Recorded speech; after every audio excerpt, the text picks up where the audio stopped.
So this is a 70-year-old gentleman who has a history of smoking and a little bit of alcohol and has squamous dysplasia noted on previous endoscopy.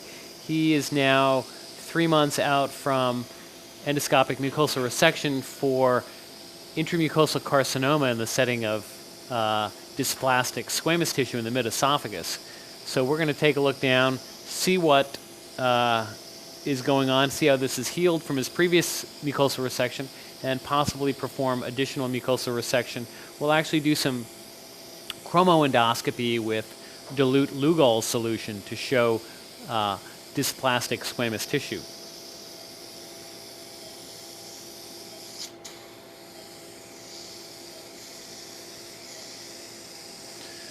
And is my CO2 on? Thank you. Much better. Well, it's a little bit tight in there, isn't it?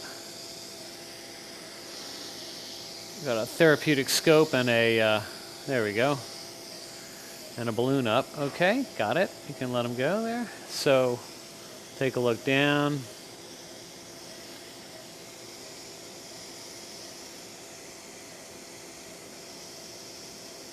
You can see already that this mucosa is not completely normal. Kind of hypertrophic here. Little area right in here that looks worrisome, doesn't it? You can see how the normal mucosa is kind of flattened with little valleys.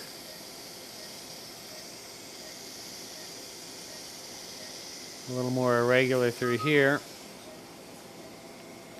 I think we'll take a little picture, a little bit more in here. They almost look like ulcerations, and this looks like the area that we may have EMR'd previously. This all looks much better all the way down toward the EG junction. We'll come, nothing that looks like Barrett's there. So we'll come back through here.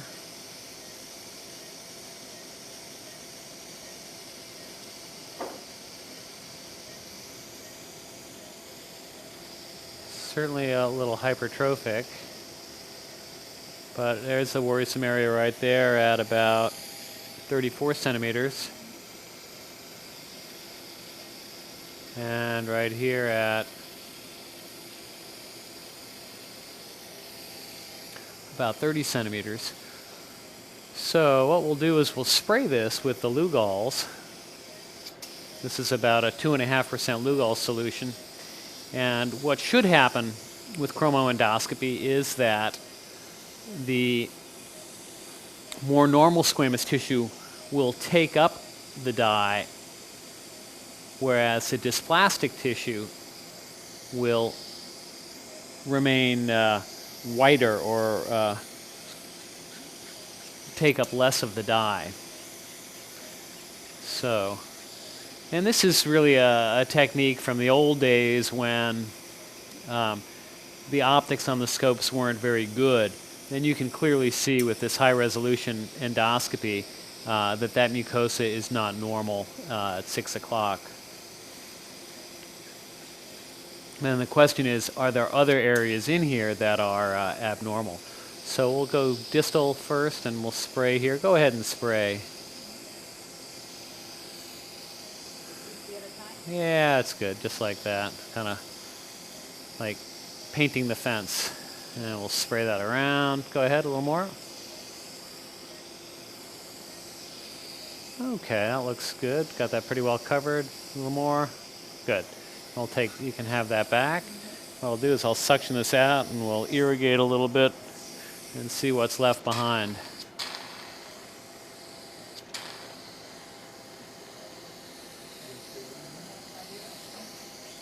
So you can see kind of the more normal esophagus. It's taking up the stain nicely. And we'll put a little wash. Nope, where's my wash tube? Right here. There we go.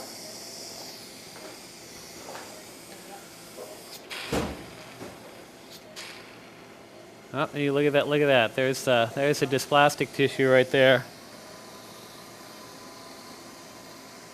And this is kind of interesting. This also shows us where our previous mucosal resection was.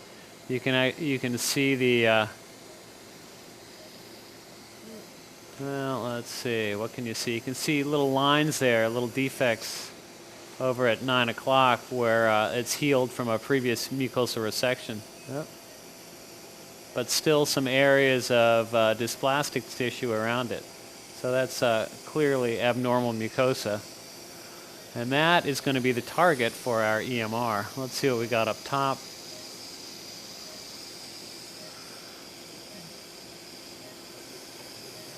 A little bit there too. We may do a little APC on that when we're all done. It is interesting though, the Lugol solution makes the mucosa feel a little bit funnier, a little thicker, a little bit more leathery. But that's, yeah, that's abnormal mucosa. All right.